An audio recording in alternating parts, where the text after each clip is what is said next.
سیرت کے ساتھ دعوت کا کام کرتا ہے۔ قرآن مجید میں کل 114 صورتیں ہیں، 86 صورتوں کو مکی صورتیں کہا جاتا ہے، 28 کو مدنی کہتے ہیں۔ مکی صورت اس کو کہتے ہیں جو ہجرت سے پہلے نازل ہے، مدنی اس کو کہتے ہیں جو ہجرت کے بعد نازل ہے۔ آپ مکی صورتوں کا مطالعہ کریں، ان میں عقیدے کی بات ہے، توحید کا بات ہے، اللہ کا تعارف ہے، آخرت کی بات ہے کہ تم دنیا میں بیکار پیدا نہیں کیے گئے، تمہیں اللہ تعالیٰ نے کسی مقصد کے لیے پیدا کیا ہے یہ زندگی، اور تم نے اپنے رب کی طرف واپس لوٹ کے جانا ہے۔ اور وہ جو معاشرہ تھا نا، وہ دہریے قسم کے لوگ تھے، مشرک تھے، کہتے تھے اَإِذَا مِتْنَا وَكُنَّا تُرَابًا، ہم مر جائیں گے، مٹی ہو جائیں گے، کون ہے جو ہمیں دوبارہ پیدا کرے گا؟ آگے قرآن مجید کی آیتیں کیا نازل ہوتی تھی؟ جس رب نے تمہیں پہلی دفعہ پیدا کیا وہی رب تمہیں دوبارہ پیدا کرنے پہ قادر ہے۔ اور تم نے رب کے حضور پیش ہونا ہے۔ اور نبیوں کے واقعات مکی صورتوں کے اندر ہیں، نبیوں کے واقعات۔ جس زمین پہ آج ہم بیٹھے ہیں نا، ہم کوئی نئے نہیں بیٹھے، ہمارے سے پہلے بھی لوگ یہاں پہ رہتے تھے، 100 سال پہلے بھی، 1000 سال پہلے بھی، 5000 سال پہلے بھی۔ یہ کائنات کب سے چل رہی ہے؟ یہ اس کائنات کے پیدا کرنے والے کو علم ہے۔ آج تک کوئی اور بندہ یقینی بات کر سکتا ہے دنیا میں؟ کوئی بندہ نہیں۔ تو رسول اللہ صلی اللہ علیہ وسلم نے ان کی نا تربیت کی، بندے تیار کیے، افراد تیار کیے رسول اللہ صلی اللہ علیہ وسلم۔ اور ان کا ایک موضوع یہ بھی تھا، ما ہی الا حیاتنا الدنیا نموت ونحیا، ہمارا سب کچھ دنیا ہی دنیا ہے۔ دادا فوت ہو گیا، ابا جی فوت ہو گئے، میں نے بھی چلے جانا، ٹھیک ہے۔ یہ باتیں کرتے تھے، نبی سمجھاتے تھے بھائی کھانا پینا سونا بچے پیدا کرنا یہ کام تو جانور نہیں کرتا۔ تو اگر انسان کی زندگی بھی اسی دائرے میں گھومتی رہے تو انسان اور جانور میں کوئی فرق رہ جاتا؟ تو رسول اللہ صلی اللہ علیہ وسلم نے ان کو دعوت دی، اور سب نے نہیں مانی، چند لوگوں نے مانی۔ لیکن چند لوگ جنہوں نے مانی نا، ان کی تربیت ہوئی، اور آپ نے ان کو ایک نظم میں، لڑی میں پرویا، ایک جماعت تیار کی۔ وہ آپس میں لڑنے مرنے والے تھے، قبائلی ماحول تھا، چھوٹی بات پانی پہ لڑائی شروع ہوئی، 100 سال لڑائی جاری رہتی تھی، وجہ کوئی بھی نہیں ہوتی تھی، یہ قبیلہ اعلیٰ یا قبیلہ ادنا جناب، یہ ان کی باتیں ہوتی تھی۔ تو آپ نے پھر یہ 100 کے قریب بندہ ہے جو مکے کے 13 سالوں میں 100 بندہ یا 100 خاندان مسلمان ہوئے ہیں اللہ کے نبی صلی اللہ علیہ وسلم کے دور میں، لیکن یہ 100 ہیرے تیار ہو گئے۔ اب سب سے اہم بات سمجھے کہ اللہ کے نبی صلی اللہ علیہ وسلم نے افراد تیار کیے ہیں، افراد، بندوں میں محنت کی آپ نے، ایسے ہیرے تیار ہو گئے۔ اللہ تعالیٰ نے قیامت تک آنے والے انسانوں کے لیے ان کو نمونہ قرار دے دیا، فَإِنْ آمَنُوا بِمِثْلِ مَا آمَنْتُم بِهِ فَقَدِ اهْتَدَوْا، ان جیسا جو ایمان لے کے آئے گا وہ ہدایت یافتہ ہے۔ پھر ہجرت کر کے آپ کو مدینے آنا پڑا رسول اللہ صلی اللہ علیہ وسلم کو۔ میں اس پہ نہیں جاتا کہ جو حالات تھے، یعنی مکے میں آپ پہ جینا تنگ کر دیا گیا زندگی، اور گھر کا گھیرا کر دیا گیا، اور آپ کے جناب قتل کے فیصلے ہو گئے، ان حالات میں آپ مدینے آئے۔ جب آپ مدینے آئے، اب مدینے میں 100 بندہ ساتھ آیا ہجرت کر کے، آباد کاری کا مسئلہ ہے، اور فوری طور پہ ریاست نہیں قائم ہوئی، اتھارٹی نہیں تھی، فوری طور پہ بجٹ نہیں تھا۔ مدینے میں یہودی موجود تھے جو سود پہ قرض دیتے تھے۔ یہودیوں کی ہمیشہ سے تاریخ یہ ہے کہ یہ سودی قرضے دے کے ملکوں اور قوموں کو اپنا غلام بناتے ہیں۔ پاکستان کا بڑا مسئلہ ہے معیشت کا، اصل مسئلہ کیا ہے کہ ہم نے IMF کا کیا دینا، ہم نے قرضہ، غلامی، مسئلہ تو یہ۔ اور آپ میں سے جو قانون نہیں جانتے، یہ پچھلا جو بجٹ آیا 2022-23 جو تھا، 9500 ارب کا بجٹ ہے، 3900 ارب اس میں سے سودی قرضہ ہے جو ہم نے ادا کرنا ہے، اور یہ سارا سود در سود ہے۔ نبی صلی اللہ علیہ وسلم نے سود پہ قرض لے کے ملک کا نظام نہیں چلایا، فلاحی معاشرہ قائم کیا آپ نے، انصار مہاجرین کو بھائی بھائی بنا دیا، ہر بندہ خرچ کرے گا، جس کے پاس ہے وہ اس کی مدد کرے گا، جس کے پاس۔ اتنی سادہ بات کی آپ نے کہ وہ بندہ مومن نہیں ہے، خود تو پیٹ بھر کے کھانا کھائے، اس کا ہمسایہ بھوکا رہے۔ یہ تھی جو آپ نے معیشت کی بنیاد رکھی رسول اللہ صلی اللہ علیہ وسلم نے، جس کی بنیاد تھی صدقات پہ، جس کی بنیاد تھی خیرات پہ، جس کی بنیاد تھی خرچ کرنے پہ، کہ تم خرچ کرو اللہ تعالیٰ تمہارے اوپر خرچ کرے گا، تم جتنا خرچ کرو گے اللہ تعالیٰ تمہیں اور زیادہ دے گا، جتنا روکو گے اللہ تعالیٰ روک لے گا، جتنا کھولو گے اللہ تعالیٰ کھول دے گا۔ تو یہ یہاں سے کام شروع ہوا۔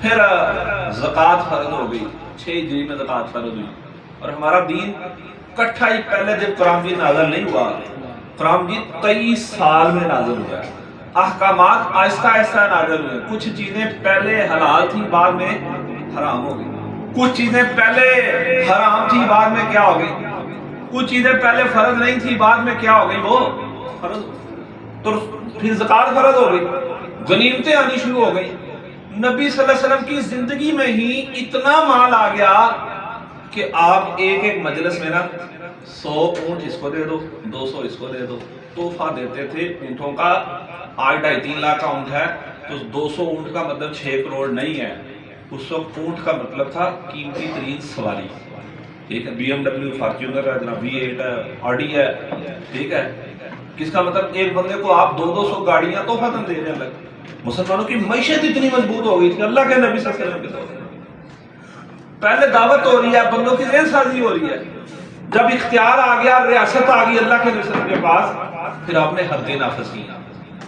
ہر سال نا 1 جنوری کو نا ہمارے ملک میں اعداد و شمار جاری ہوتے ہیں، اس سال اعداد و شمار جاری ہوئے کہ جی پاکستان کی عدالتوں میں نا 22.5 لاکھ مقدمے ہیں جن کا بھی فیصلہ نہیں ہوا، ہماری عدالت کی، آپ نے پڑھی ہو گئی یہ باتیں، حدیں کیا جاری ہو گئی، نافذ کیا حد جاری ہو گئی، قاتل کو قتل کرو، چور کا ہاتھ کاٹو، ڈکیتی جو ڈکیتی کرتا ہے ایک ہاتھ ایک پاؤں کاٹ دو، شادی شدہ زنا کرتا ہے سنسار کر دو، کمارا کرتا ہے اس کو 100 کوڑے لگاؤ، سال کے لیے جلا وطن کرو، اور جو کسی پہ الزام لگاتا ہے، بہتان لگاتا ہے، ثابت نہیں کر سکتا، اس کو 80 کوڑے لگاؤ۔ وَلْيَشْهَدْ عَذَابَهُمَا طَائِفَةٌ مِّنَ الْمُؤْمِنِينَ، جب سزا دو تو اس پہ کیا اکٹھا کرو، مجمع اکٹھا کرو۔ میں سادہ سی بات کروں، پاکستان میں آج قاتل کو منارے پاکستان پہ کھڑا کر کے پھانسی دیجیے، 40,000 بندہ موجود ہو، موبائل سے ویڈیو بنائے اور جناب فیس بک پہ، انسٹاگرام پہ، ٹویٹر پہ، واٹس ایپ پہ شیئر کرے جناب، اور الیکٹرانک میڈیا دکھائے، سب لوگ دیکھیں، 2 بندوں کو سزا ہو جائے، آئندہ لاہور میں کسی کو قتل کرنے کی جرت ہوگی؟ 2 چوروں کے ہاتھ کاٹ جائیں مجمع میں، آئندہ جرت ہوگی؟ رسول اللہ صلی اللہ علیہ وسلم کے دور میں امیر قبیلے، بڑے قبیلے کی عورت نے چوری کری، بنی مخزوم قبیلے کی جناب، اور آپ کے پاس کیس آ گیا، سفارشیں آ گئی کہ قبیلہ تو بہت بڑا ہے، اگر اس کا ہاتھ کٹ گیا تو یہ تو بڑی بدنامی ہو جائے گی۔ آپ نے فرمایا مجھ سے پہلے، تمہارے سے پہلے جو امتیں تھیں نا اس لیے تباہ ہوئی کہ ان میں کوئی بڑا جرم کرتا تو اس کو معاف کر دیتے، چھوٹے کو سزا دیتے۔ میری بیٹی فاطمہ بھی چوری کرتی تو میں اس کے بھی ہاتھ کرتا۔ پاکستان میں اگر ایسا ہونا شروع ہو جائے، کیا خیال ہے پورے پاکستان میں امن ہو سکتا کہ نہیں ہو سکتا؟ معیشت کی بات ہے، معیشت کی بات ہے، نبی صلی اللہ علیہ وسلم نے پہلے معاشرہ بنایا پھر ریاست نے خرچ کیا، پہلے دن ہی زکوٰۃ فرض نہیں ہوئی۔ آج میں آپ سے پوچھتا ہوں، ماشاءاللہ یہ لوگ سارے ہم بیٹھے ہیں، اللہ تعالیٰ نے جن کو وسائل دی، کوئی بندہ ایک گھر کا خرچہ اٹھا سکتا ہے، کوئی 2 کا، کوئی 10 کا، کوئی 100 کا خرچ اٹھا سکتا ہے کہ نہیں اٹھا سکتا، اور ایسا نیٹ ورک بنایا جائے۔ یاد رکھیں بندہ بندہ ہوتا ہے اور جماعت کیا ہوتی ہے، جماعت، اکیلا بندہ تو کچھ نہیں کر سکتا۔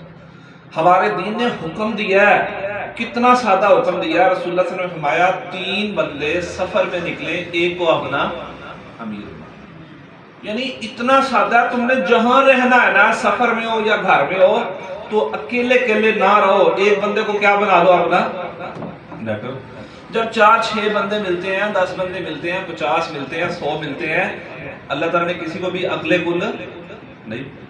وَأَمْرُهُمْ شُورَىٰ بَيْنَهُمْ، مسلمانوں کے معاملات مشورے سے طے کرتے ہیں، پھر وہ مشورہ کریں، آپس میں مشورہ کر کے طے کریں کہ ہم نے اپنے معاشرے میں لوگوں کی مدد کیسے کرنی ہے، لوگوں کی خدمت کیسے کرنی ہے، ہم نے لوگوں معاشرے میں دعوت کیسے دینی ہے لوگوں۔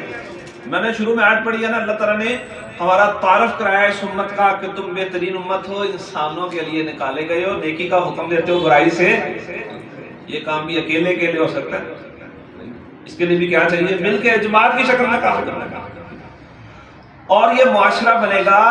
آج بظاہر بڑا شور ہے، بہت شور ہے ہمارے ملک میں اس کا انکار نہیں کرتا، لیکن اللہ تعالیٰ نے جن کو وسائل دیے ہیں اور یہ لوگ مل کے نیٹ ورک بنا کے ہر بندہ 1 2 5 10 جتنی اللہ نے استطاعت دی ہے، طے کر لیں کہ ہم نے ان لوگوں کا بوجھ اٹھانا ہے۔ پورے پاکستان میں کوئی بندہ بھوکا رہ سکتا ہے؟ پورے پاکستان کیا خیال ہے؟ وسائل کم ہے ہمارے ملک کے اندر؟ اللہ نے وسائل کم تو نہیں دیے، بہت وسائل دیے۔